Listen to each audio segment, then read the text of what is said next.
अब देखिए, दौर पुराना नहीं है हुसैन, समझदारी वाला दौर कहिए। जरा एलईडी पर ये तस्वीर तो देखिए।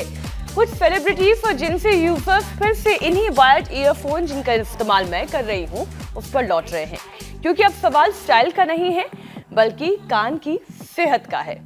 बिल्कुल मीनाक्षी, लेकिन सबसे पहले एक बात साफ करते हैं। ब्लूटूथ ईयरबड्स से कैंसर होने का पुख्ता वैज्ञानिक प्रमाण अभी तक नहीं है। असल खतरा है घंटों तक कान बंद रखना, तेज आवाज में सुनना और ईयरबड्स की सफाई नजरअंदाज करना। मतलब यह हुआ कि छोटा सा ईयरबड, लेकिन परेशानी की लिस्ट बड़ी लंबी सी है। कान के अंदर नमी फंसी तो बैक्टीरिया और फंगस का खतरा है, फिर खुजली हो सकती है, दर्द और सूजन, साथ में इन्फेक्शन, और वॉल्यूम अगर ज्यादा आप सुनते हैं तो फिर कानों में घंटी बजने यानी टिनिटस जिसे कहते हैं वो भी हो सकता है। चक्कर और धीरे धीरे बहुत सारी परेशानियों में आप उलझ सकते हैं। तारों की उलझन के साथ ये उलझन थोड़ी कम होगी। बात आपने बिल्कुल ठीक की। WHO के मुताबिक 12 से 35 साल की उम्र के करीब 100 करोड़ युवा तेज आवाज की वजह से हियरिंग लॉस के जोखिम में हैं। और खतरा केवल कान तक नहीं है, कान का अंदरूनी हिस्सा शरीर का बैलेंस संभालता है। इसलिए नुकसान बढ़ा तो चक्कर, गिरने का डर, नींद की खराबी, तनाव और फोकस की परेशानी हो सकती है। और गर्मी में ENT की परेशानी और ज्यादा बढ़ जाती है। एसी की सूखी हवा, धूल, पोल्यूशन, कम पानी पीना, ठंडे ड्रिंक्स और स्विमिंग पूल का पानी, इनसे साइनस, एलर्जी, गले में खराश और कान का इन्फेक्शन ट्रिगर हो सकता है। तो आज की सबसे जरूरी बात याद रखिए, ईयरफोन वायर्ड हो या वायरलेस, आवाज धीमी रखिए, इस्तेमाल सीमित कीजिए और सफाई का पूरा ख्याल रखिए। और अगर तार वाले ईयरबड्स हैं तब तो बहुत ही अच्छी बात, जिसे ईयरफोन कहते हैं। तो अपने कान के कॉकलिया को बचाना है, क्योंकि कान सिर्फ आवाज नहीं सुनते, शरीर का संतुलन भी संभालते हैं। ENT हेल्थ बिगड़ी तो असर सिर से लेकर दिल और दिमाग तक महसूस हो सकता है।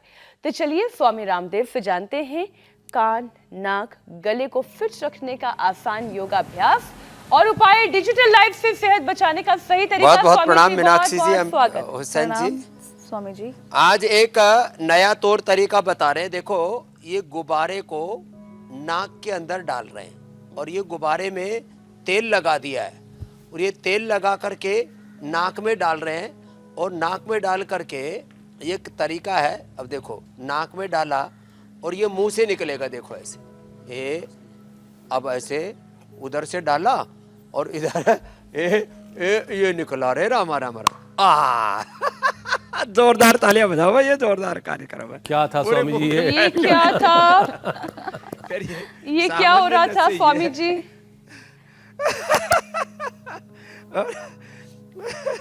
और ये दूसरा नशे का तरीका है, इसमें डालते हैं, नाक में डालो।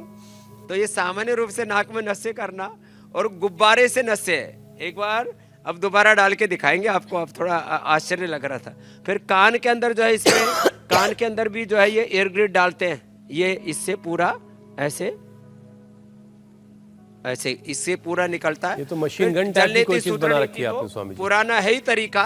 अब देखो आप, अरे मशीन नहीं बना रखी, देखो इधर, ये देखो, ये गुब्बारे में इसमें बादाम रोगन, अणु तेल या सरसों के तेल से ऐसे इसमें भिगो दिया इसको, गुब्बारे को अच्छे से भिगो करके गुब्बारे को, और इसको ये देखो नाक के अंदर ठूस दिया, नाक के अंदर इसको डाल दिया, नाक में डाल करके, और फिर इससे ये ऐसे इसमें हवा भर दी। हाँ, भरो हवा भरते हैं ना, तो ये पता नहीं था स्वामी जी, इस गुब्बारे के फूलने से पहले के अंदर जगह होती है इतनी। रुको, फोड़ दो।